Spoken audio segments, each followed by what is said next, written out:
আসসালামু আলাইকুম। আমি Abdul Jabbar Rashed, Ali Akbar model high school and college. আমাদের এই আজকের অনুষ্ঠান যে যেখান থেকে দেখছেন সবাইকে স্বাগত জানাচ্ছি। আমাদের এই অনুষ্ঠান স্বপ্ন ছুঁয়েছে যারা, আজকের এই এপিসোডে প্রথমে আমি পরিচয় করিয়ে দিতে চাইবো আমাদের আজকের অতিথি। নামটা একটু বলবে প্লিজ? আসসালামু আলাইকুম, আমি Roman Afroz, SSC 2020, Ali Akbar model high school. বর্তমানে পড়াশোনা করছি prime college of nursing Dhaka এবং আমাদের ক্লিনিক্যাল প্র্যাকটিস ইন্টার্নি হয় কুর্মিটোলা জেনারেল হসপিটালে। ধন্যবাদ, অনেকদিন পরে দেখা হলো। কেমন আছো? আলহামদুলিল্লাহ ভালো, আপনি কেমন আছেন স্যার? আলহামদুলিল্লাহ খুবই ভালো আছি। তো সুস্থ আছো তো? জি স্যার, আলহামদুলিল্লাহ। যাক, অনেক কষ্ট করে এখানে এসেছো, এই জন্য প্রথমেই ধন্যবাদ দিয়ে জানাই। আচ্ছা, একটু বর্তমান অবস্থাটা জেনে নিতে চাইছি। এই যে নার্সিং এ পড়ছো, আমার মনে হয় একটা স্লোগান আছে, সেবাই ধর্ম সেবাই মনোভাব। এই সম্পর্কে একটু জানতে চাচ্ছি। স্যার, নার্সদের প্রথম কাজ হচ্ছে মানুষের সেবা করা। তাদের সেবা করার মাধ্যমেই বলা হয় মূলত এটা তাদের ধর্ম। একটা নার্সিং স্টুডেন্ট যখন নার্সিং এ পড়তে যায় তখন তার মেইন উদ্দেশ্য থাকে যে মানব সেবা করবে, মানুষের সেবা। একটু অডিয়েন্স খেয়াল রাখবেন, মানব সেবাটা কিন্তু আমাদের জীবনে অন্যতম একটা ইস্যু হওয়া উচিত। আমরা যখন একটা ক্লিনিক্যাল প্র্যাকটিসে যাই হসপিটালে, যখন দেখি রোগীদের যে তারা বিভিন্ন করুণ অবস্থা হসপিটালে ভর্তি হইতেছে, তারা খুব ইরিটেট থাকে, তারা মেন্টালি স্টেবল থাকে না, তখন আমরা চেষ্টা করি নিজেদের সর্বোচ্চটা দিয়ে তাদেরকে আপন করে নেওয়া। মেডিসিন দেওয়া থেকে শুরু করে তাদের ডিসচার্জের আগ পর্যন্ত তাদেরকে সম্পূর্ণ যে প্রসেসের মধ্যে যেতে হয় আমরা চেষ্টা করি তাদেরকে সেই প্রসেস। তাহলে কি এটাই বলা যেতে পারে যে ধর্মকর্মের ব্যাপারে আমরা যতটুকু একেবারে মাথা দিয়ে চিন্তা করি, রোগীর সেবাটাকেও তোমরা এভাবেই দেখছো? জি স্যার। ধন্যবাদ। আচ্ছা, আরেকটা বিষয় আমাদের দর্শকদের উদ্দেশ্যে একটু বলবে যে পুরুষ রোগীকে আমি প্রায় দেখেছি, আগে সেটা দেখা যেত না, যে পুরুষ রোগীকে তোমরা বাবা বলে সম্বোধন করো আর মহিলা রোগীর ক্ষেত্রে মা বলে সম্বোধন করো। এটার কারণটা একটু জানতে চাচ্ছি। স্যার, মূলত বাবা মা হিসেবে আমাদের সংস্কৃতিতে মানুষদের ধরা হয় অনেক শ্রদ্ধা এবং সম্মানের হিসেবে। যখন হসপিটালে কোনো পেশেন্ট ভর্তি হয় তখন তারা খুবই মেন্টালি এবং ফিজিক্যালি দুই দিক থেকে ইরিটেট থাকে। আমরা চেষ্টা করি তারা যাতে ফ্যামিলি থেকে দূরে আছে, তারা কষ্টে আছে, অথবা তারা কোনো কিছু বুঝতে পারতেছে না, এরকম কোনো অবস্থা আছে, আমরা চেষ্টা করি নিজেদের সর্বোচ্চটা দিয়ে তাদেরকে পরিবারের মতো একটা ফিল করানোর জন্য। তাহলে এটা কিন্তু ধরে নেওয়া যেতেই পারে যে আসলে সম্বোধন একটা মানুষকে কিন্তু অর্ধেক সুস্থ করে তুলতে পারে, বলা যেতেই পারে। আচ্ছা, আমি যেটা বলতে চাচ্ছি, আমরা অনেক সময় পড়েছি, আমাদের শিক্ষার্থীরা পড়েছে ফ্লোরেন্স নাইটিঙ্গেলের কথা। আমরা নিশ্চয়ই জানি ইতালির একজন বিখ্যাত নার্স ছিলেন। এই সম্পর্কে কি তোমাদের পড়ানো হয়? জি স্যার, আমাদের ফার্স্ট ইয়ার জেনে নিতে চাই। আমাদের ভর্তির পরবর্তী থেকে আমাদেরকে ফ্লোরেন্স নাইটিঙ্গেল সম্পর্কে একটি বিস্তারিত ব্যাখ্যা দেওয়া হয়। তিনি খুবই মহৎ একজন নারী ছিলেন। তিনি তাকে মূলত বলা হয় ফাউন্ডার অফ মডার্ন নার্সিং। তিনি 1820 সালে ইতালি শহরে জন্মগ্রহণ করেছেন। তিনি যখন ক্রিমিয়ার যুদ্ধ হয় আমার শিক্ষার্থীদের জন্য বলে রাখতে চাই যে এই তথ্যগুলো কিন্তু তোমরা নোট ডাউন করে রাখতে পারো, কারণ এই জিনিসগুলো মৌলিক জ্ঞানের মধ্যে পড়ে। তারপর যখন 1853 থেকে 1856 সাল পর্যন্ত ক্রিমিয়ার যুদ্ধ হয় তখন ব্রিটিশ অনেক সৈন্য আহত অবস্থায় হসপিটালে ভর্তি হয়। তখন হসপিটালের অবস্থা খুবই সুন্দর ছিল না, তারা বিভিন্ন ধরনের আনহাইজেনিক অবস্থার মধ্যে পড়ে, যার কারণে দেখা যায় যে মৃত্যুর হার 42% পর্যন্ত থাকে। ফ্লোরেন্স নাইটিঙ্গেল তার সেবার মাধ্যমে রাতের আধারে একটা ল্যাম্প নিয়ে হাতের মধ্যে মানুষের বেডে বেডে যাইতো, তাদের কি সমস্যা ছিল সেগুলো বোঝার চেষ্টা করতো এবং তাদেরকে সেই অনুযায়ী সেবা দিত, যার ফলে দেখা যায় যে মৃত্যুর হার 42% থেকে নেমে 2% চলে আসে। তার মাধ্যমে আমরা মারাত্মক একটা পরিবর্তন, কিন্তু 42% থেকে আমি আবার বলছি 42% থেকে 2% নেমে এসেছে। আপনারা কি ভাবতে পারছেন রাতের আধারে তাহলে সেবা কতটা উনি আসলে মন থেকে নিয়েছিলেন? আমরা কি আসলে সবাই এরকম হতে চাই না? আচ্ছা, ধন্যবাদ।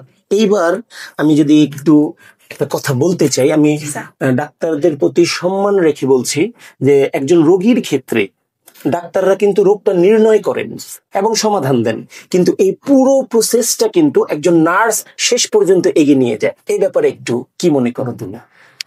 একটা রোগী যখন ভর্তি হয় তখন স্যার রোগীর কোন ধরনের সমস্যা আছে তাদের দেখে সাধারণত ডক্টররা রোগ নির্ণয় করে এবং মেডিকেল একটা রোড ম্যাপ দিয়ে দেয়, কিন্তু সেই ইনস্ট্রাকশন গুলো মূলত ফলো করে নার্সরা। রোগী ভর্তি হওয়ার শুরু থেকে রোগী ডিসচার্জের আগ পর্যন্ত নার্সের যত রকমের মেডিসিন আছে তাদেরকে সেই সেবা প্রদান করে, তাদের blood pressure, pulse, respiration, oxygen saturation সব ধরনের সেবা তাদের প্রদান করে, তাদেরকে সঠিক সময়ে সঠিক মেডিসিন প্রদান করে, সঠিক রুটে মেডিসিন প্রদান করে, তাদের যে কোনো ইমার্জেন্সি সিচুয়েশন বোঝার চেষ্টা করে, এবং তারা কোনো দেখা যাচ্ছে কোনো তাদের মধ্যে ওই মেডিসিনের কোনো সাইড এফেক্ট পড়তেছে কিনা সেই জিনিসটা তারা দেখার চেষ্টা করে এবং সেগুলা ডক্টরকে ইনফর্ম করে। তারপর দেখা যায় যে রোগীরা অনেক সময় ডাক্তারের সব কথা বুঝেও না এবং সব কথা শুনেও না। ডাক্তার তো প্রত্যেকবার রাউন্ডে এসে বলে দেখে তারপর চলে যায়।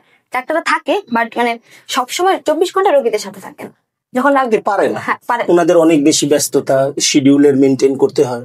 তারপর তখন তারা যে ডক্টর যে জিনিসটা বলে যায়, তাদেরকে যে নতুন মেডিসিন গুলো দিয়ে যায়, এগুলো সবকিছুই হ্যান্ডেল করে মূলত একজন নার্স। তারা রোগীদের কাছে যায়, তাদেরকে জিজ্ঞেস করে যে তারা কিছু বুঝতে পারছে না কিনা অথবা তাদের কোনো সমস্যা আছে কিনা, সেগুলো সব তারা নার্সকে জানায় এবং নার্স সেই অনুযায়ী পদক্ষেপ নেওয়ার চেষ্টা করে। তাহলে ধরা যেতেই পারে যে আসলে একটা সন্তান যেমন বাবা মায়ের সাথে 24 আওয়ার লেগে থাকে, একজন নার্স কিন্তু রোগীর সাথে এভাবেই লেগে থাকে। খুবই ভালো কথা। আচ্ছা, এবার একটু ভিন্ন প্রসঙ্গে যাই। সেটা হচ্ছে, আমরা সবাই জানি যে একটা গাছ চারা অবস্থা থেকে অনেক বড় হয়, কিন্তু সবচেয়ে বেশি যত্ন কিন্তু তাকে চারা অবস্থায় করতে হয়। তাহলে আমি কি এটা বলতে পারি যে আজকে এত চমৎকার একটা কাজে আছো, অনেক সুন্দর ভবিষ্যতের দিকে যাচ্ছ, তো তোমরা যখন অনেক ছোট ছিলে, এই যে এই বিদ্যালয়ের সেই পানি দেওয়ার কাজটুকু ঠিকঠাক হয়েছিল কি? জি স্যার, অবশ্যই। এটা তো অস্বীকার করার মতো কোনো কিছু না স্যার। Thank you. আমরা যখন চারা ছিলাম তখন থেকে যে আমাদের আস্তে আস্তে আমাদের আলিয়াপুর মডেল হাই স্কুলের অনেক অবদান আছে আমাদেরকে গড়ে তোলার পেছনে। খুব ভালো, ধন্যবাদ। তারা ছোট থেকে আমাদেরকে শিক্ষা দিয়েছে কিভাবে পড়াশোনা করতে হবে, কোন সিস্টেমে পড়াশোনা করলে আমরা আমাদের পড়াশোনাকে এগিয়ে নিয়ে যেতে পারবো। টিচারদের সম্মান দেওয়া থেকে শুরু করে টিচারদের ইনস্ট্রাকশন ফলো করা। আমাদের তো স্যার আমাদের এক্সামের কথায় যদি আমরা আসি, আমাদের সেমিস্টার এক্সাম আছে, মান্থলি এক্সাম আছে, অ্যানুয়াল এক্সামও আছে, কিন্তু তার পাশাপাশি দেখা যেত আমরা তখন প্রত্যেক উইকলি একটা এক্সাম দিতাম, যেটা ছিল শনিবারে। শুক্রবার দিন ছুটির দিন ছিল একদিন, কিন্তু আমাদের কি শুক্রবার দিনও পড়তে হইতো। তারপর মনোযোগ দিয়ে শুনবেন, মানে ওর কথা থেকে অডিয়েন্সকে আমি রিকোয়েস্ট করব যে কত ধরনের পরিশ্রম করতে হয়েছে, কিন্তু এটা যে আসলে ফেলনা নয়, এটা কিন্তু এখন তার কথা দিয়ে বোঝা যাচ্ছে। শনিবারের পরীক্ষায় ছিলাম, শুক্রবার দিন আমরা রেস্ট নিব, এরকম স্কুল থেকে মূলত আমাদেরকে শনিবারের পরীক্ষার জন্য একটা সাজেশন দিয়ে দেওয়া হইতো, আমাদের শুক্রবার দিন সেই সাজেশনটা ফলো করতে হতো। তারপর দেখা যেত যে আমাদের বিদ্যালয় থেকে বিভিন্ন ধরনের সাংস্কৃতিক অনুষ্ঠান হইতেছে, প্রত্যেক সপ্তাহে কুইজ হইতেছে আমাদেরকে। আমরা জেলা পর্যায়ে, উপজেলা পর্যায়ে কিন্তু বিভিন্ন ধরনের প্রতিযোগিতা অংশগ্রহণ করেছি।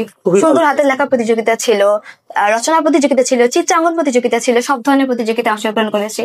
তার সাথে সাথে সাংস্কৃতিক অনুষ্ঠান তো ছিল। এছাড়াও বিনোদনের জন্য আমাদের স্কুলে আমরা প্রত্যেক ইয়ারলি একটা পিকনিক টাইপের জন্য অ্যারেঞ্জ করা হইতো।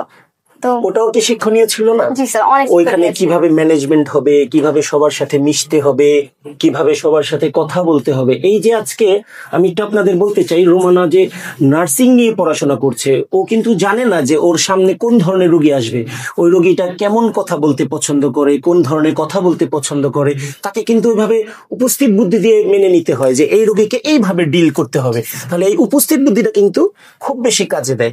খুবই চমৎকার। আরেকটা কথা বলবো, অনেক বেশি পরিশ্রম করতে হচ্ছে নিশ্চয়ই পড়াশোনায় কিংবা যখন প্র্যাকটিসে যাও, কিন্তু এই যে পরিশ্রমী হয়ে ওঠার যে গল্পটা, তাহলে কি আমি বলবো যে স্কুল থেকেই তোমাদের পরিশ্রমী করে তোলা হয়েছে?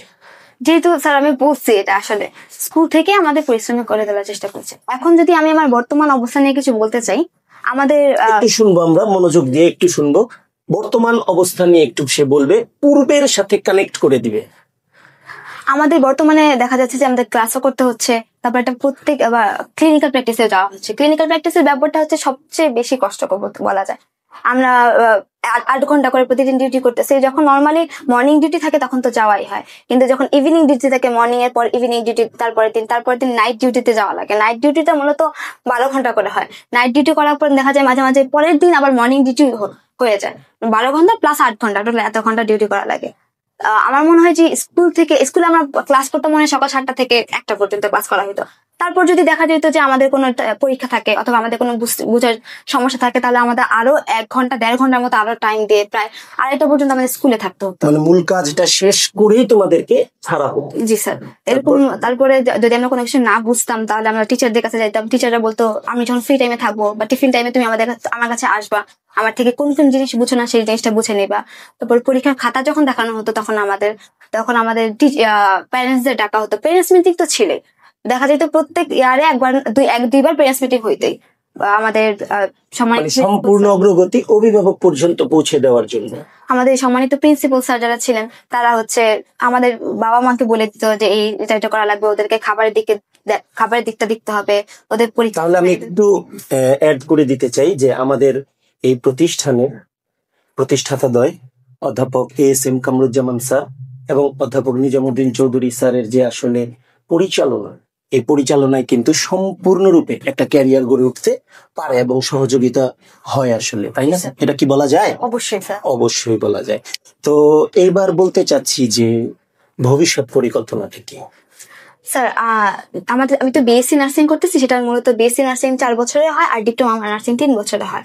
বিএসসি নার্সিং করার পর মূলত আমার ইচ্ছা আছে যে মাস্টার্স করার। আমি মাস্টার্স ইন ফিজিক্যাল হেলথ করতে পারি অথবা মাস্টার্স ইন নার্সিংও করতে পারি। মাস্টার্স করার পর মূলত ইচ্ছা আছে যে আমি কোন একটা সেক্টরে যে জব করব। আমরা এনজিওতেও জব করার অনেক চান্স আছে। আমি টিচার হিসেবেও নিয়োগ দিতে পারি, কিন্তু টিচার হিসেবে নিয়োগ দিতে পারি মাস্টার্স এর পরে, এর আগ পর্যন্ত না। তো মাস্টার্স এর আগ পর্যন্ত আমার ইচ্ছা আছে যে কোনো সরকারি একটা পরীক্ষা দিয়ে সরকারি নার্স হিসেবে কোনো প্রতিষ্ঠানে ঢোকার। আর যদি বলি যে লং টার্ম যদি কোনো ফিউচার প্ল্যান থাকে কিনা, তাহলে আমি চাই যে দেশের বাইরে নার্স হিসেবে সেটেল হওয়ার জন্য, রেজিস্টার্ড নার্স হিসেবে। খুবই ভালো কথা, খুবই ভালো কথা। আমরা আসলে তোমার উত্তরোত্তর ভবিষ্যৎ কামনা করছি বিদ্যালয়ের পক্ষ থেকে এবং সমস্ত শিক্ষকদের পক্ষ থেকে। এক বাক্যে তোমার ছোট ভাই বোনদের প্রতি কোনো ইনস্ট্রাকশন আছে কিনা? তোমাদের একটা সুন্দর ভবিষ্যৎ সামনে ওয়েট করতেছে।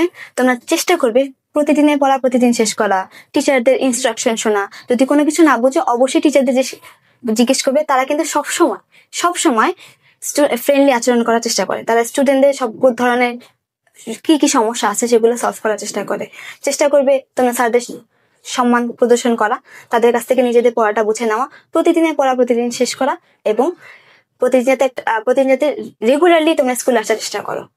ধন্যবাদ রোমানাকে আমাদের এই অনুষ্ঠানে কষ্ট করে আসার জন্য। আমাদের বিদ্যালয়ের পক্ষ থেকে, আমাদের প্রতিষ্ঠাতাদ্বয়ের পক্ষ থেকে একটি ছোট্ট উপহার। Thank you sir. কষ্ট করে রিসিভ করতে হবে। ধন্যবাদ। তাহলে আমি আপনাদের এই মেসেজটা দিতে পারি, সেটা হচ্ছে আজকে আমরা রোমানা থেকে যা শিখলাম ইনশাআল্লাহ আমাদের ভবিষ্যতে এগুলো উত্তরোত্তর পালন করার চেষ্টা করব।